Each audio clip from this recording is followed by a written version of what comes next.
El impuesto solidario que estableció el gobierno para trabajadores públicos, contratistas y pensionados ha generado reacciones jurídicas por parte de las personas cobijadas por esa medida.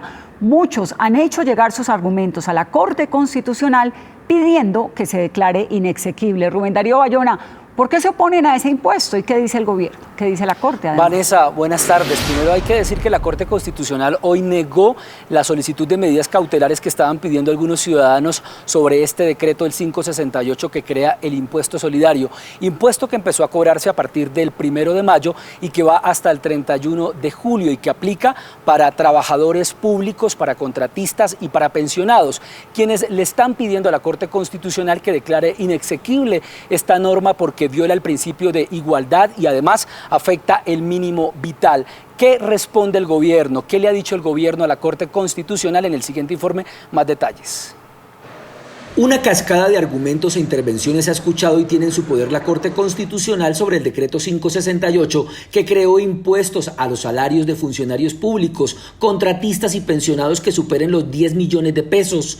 Es el caso de Azonal Judicial, gremio que reúne a los jueces.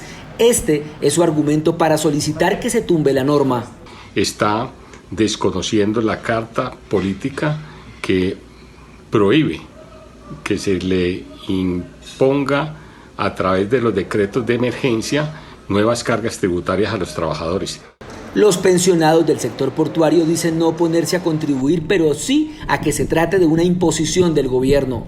Ojalá el mismo presidente de la República intervenga para que cada pensionado, de manera voluntaria, en su nómina de pago, hagamos el aporte que todos queremos hacer a los necesitados de este país. Con este impuesto el gobierno espera recaudar 287.000 millones de pesos, 150.000 millones de servidores públicos, 42.000 millones de trabajadores por prestación de servicios y 94.000 millones de pensionados. La finalidad del impuesto solidario es atender necesidades de inversión social en la clase media vulnerable y en los trabajadores informales. Académicos han hecho llegar sus posturas sobre el decreto y en ellas se evidencia la polémica alrededor de la medida. Frente a la coyuntura específica de los servidores que ganan más de 10 millones de pesos, una norma que además es por 4 meses, la consideramos constitucional en primer lugar, en atención al principio de la solidaridad laboral. Es inconstitucional porque vulnera derechos que tienen los trabajadores y en los estados de emergencia no se pueden menoscabar los mismos. Segundo, porque además quebranta con los derechos adquiridos que tienen esos trabajadores o esos funcionarios del Estado.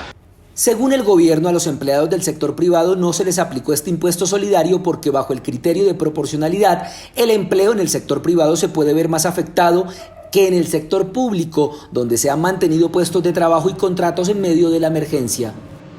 Dice el gobierno nacional, además en estas respuestas, que en cuanto a los pensionados, ellos tienen garantizado su recurso mes a mes y que esto los pone en un lugar privilegiado.